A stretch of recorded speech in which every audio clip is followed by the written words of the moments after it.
Afternoon, everybody, and welcome to another Business Spotlight interview. And we've got Katrina from RDG Accounting. And I think this is going to be quite opportune today because something's happening with our Chancellor later on in the week. But Katrina, tell us all about your business. Hi, Tim. I started RDG Accounting with my business partner in 2007. We'd met as trainees years ago, got on, and when he got made redundant, we decided to sort of start the practice after he'd had a few months doing it on his own and realised that actually it does need a little bit more admin and support. So that's sort of where I came along. So I'm the detail person and he's a bit more of the flamboyant accountant, if you like. So we started it really because he needed the admin support.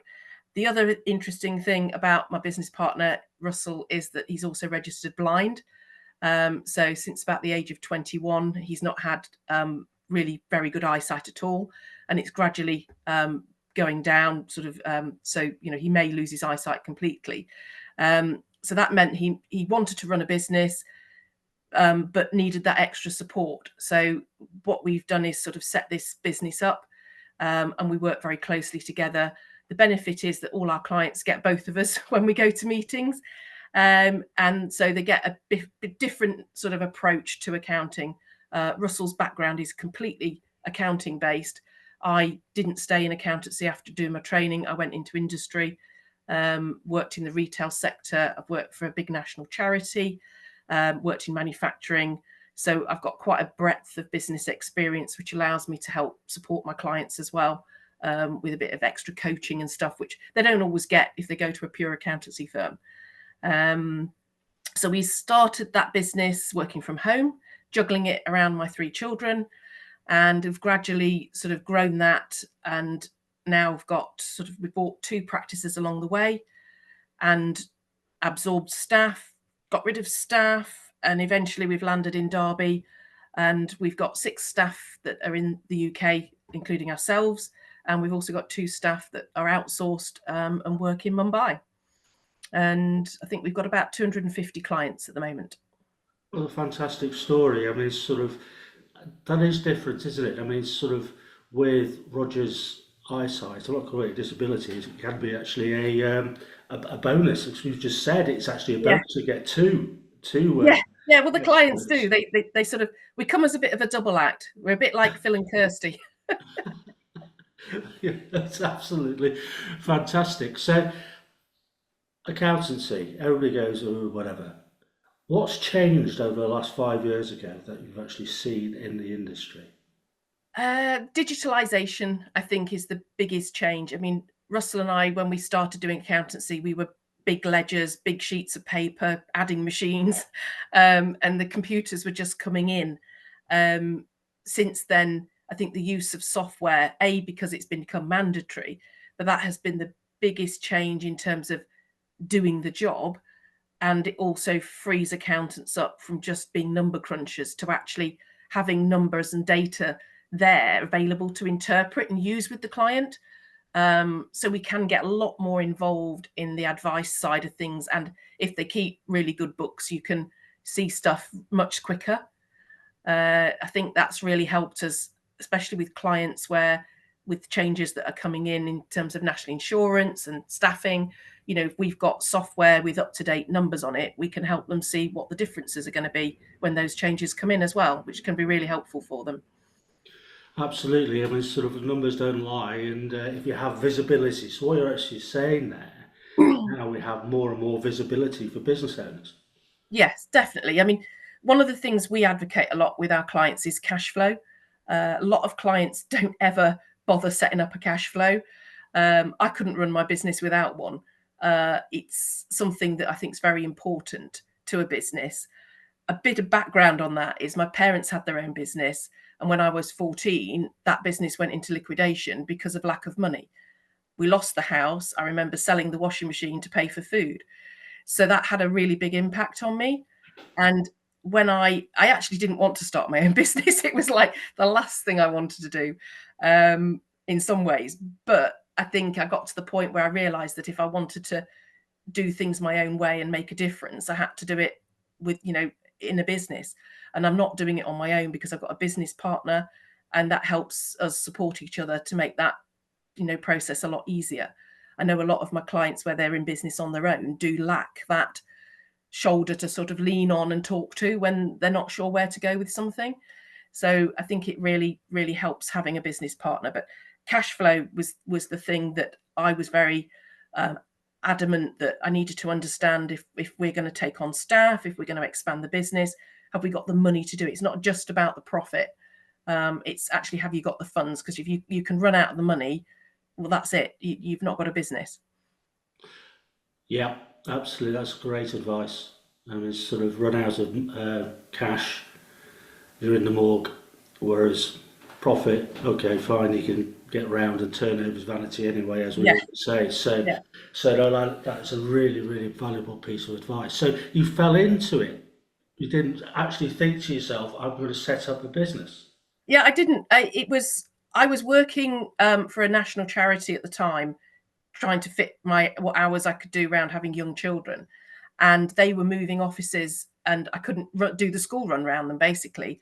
And at that point, Russell rang me and said, "Look, I've been going about 3 or 4 months on my own, but I really need somebody." Had a sort of met up for a bit of lunch and a drink, and it was like, "Yeah, go on then."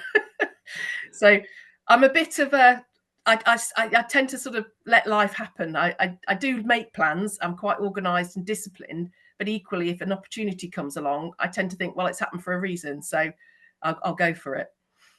That's really interesting. So, with the benefit of hindsight and knowing what you do now, what would you do differently? I think I would have planned to perhaps buy. We bought a couple of practices, as I said, and I think that really makes in accountancy, that's a really good way of growing your business. Uh, and we bought quite small. We didn't go big. We just bought a couple of small practices, and we made sure they were very similar in ethos to ourselves, so that we had a good fit with the clients that we were taking on.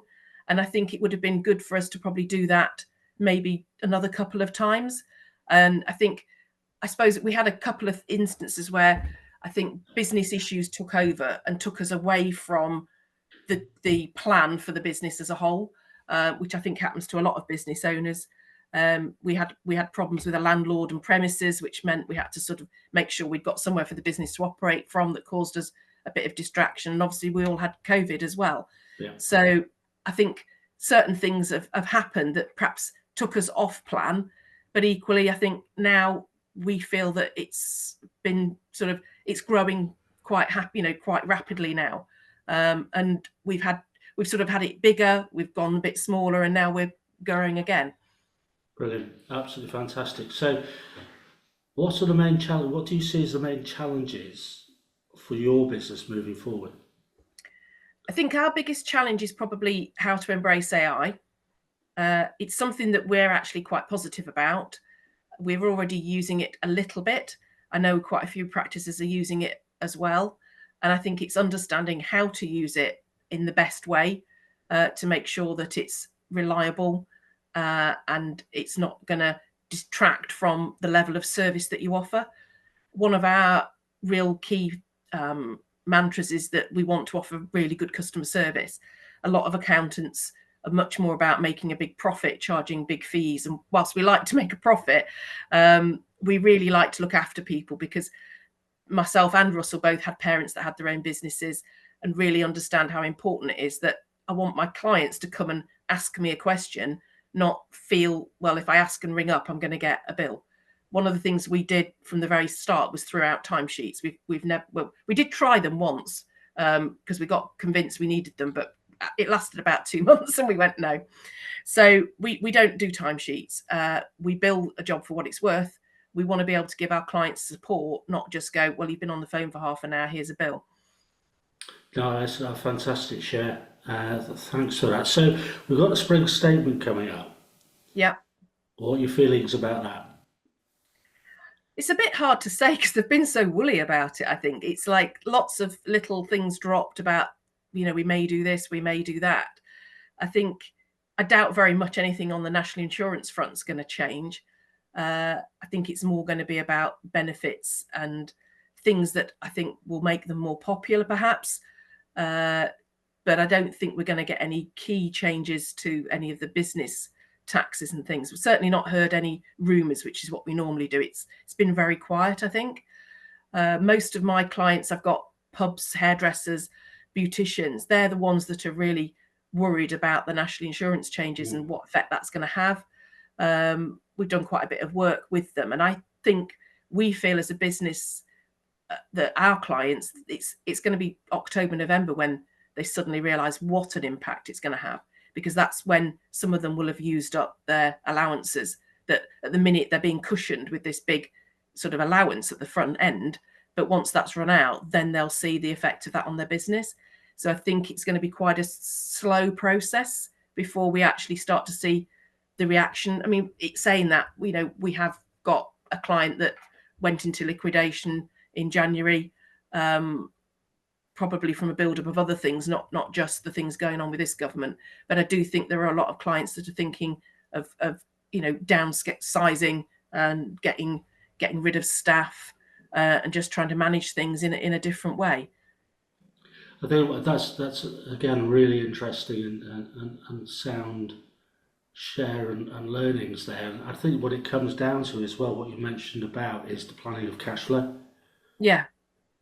That's the biggest thing we've done with the clients like these hairdressers, is we've shown them, this is your cash flow now. We've done this with the pub in quite minute detail.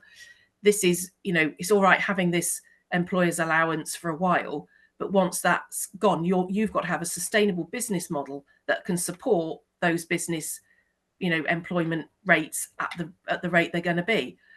It's a case of stress testing that cash flow to see what you can afford. I think too many people almost look at what they've got in the bank and think they can spend it. Yeah, absolutely, 100%. So, how you've got a family? How do you balance your personal life with your business life? Well, I suppose I'm quite lucky that mine have all moved out, so I've managed to get rid of them all.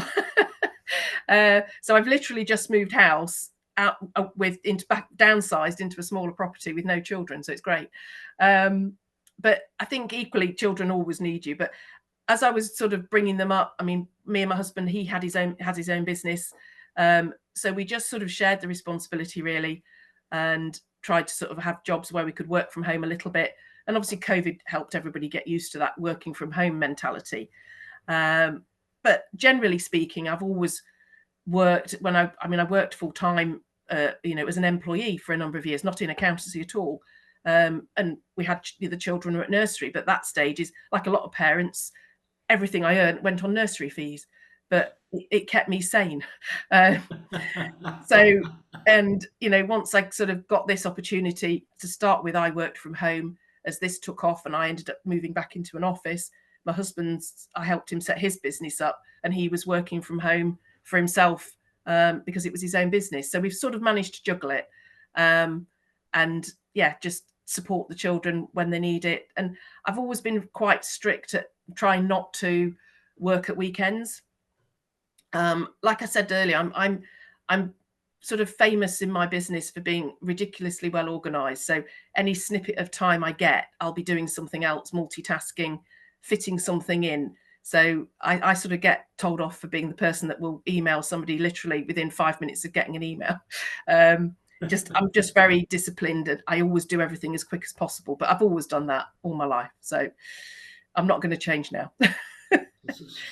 So there's a learning point. Everybody, be disciplined with your time. So fantastic. Yeah, I think I'm on your side there, Katrina. Final question: what's the best advice you give to an 18-year-old you? 18-year-old me, confidence, I think, was the thing, and I think that's something I see in my own children. The youngest is 23 this year, and I think the only difference between when I look at successful people and you think, oh, wow, they've done really well, it's their own confidence in themselves, really. I think you can have all the skills in the world, but not actually believe in yourself. And it makes a massive difference that you can be just as good as the person next to you, and that person will be really successful in life because they've got that confidence to do so. Half the time, business owners, entrepreneurs, they're just winging it. It's it's not that they're any better than you or technically know any more than you, but they've got the guts to just go out there and sound convincing. And I think that makes a big difference. So I think it's confidence. Make sure you really believe in yourself, even if you go home and cry into your hanky after at the end of the day because you've had to do something really difficult. But it's actually have that confidence to go for it if you really believe in it, I think. Brilliant. What a wonderful way to finish the interview. Katrina, thanks so much for your time. That's all right. Thanks, Tim.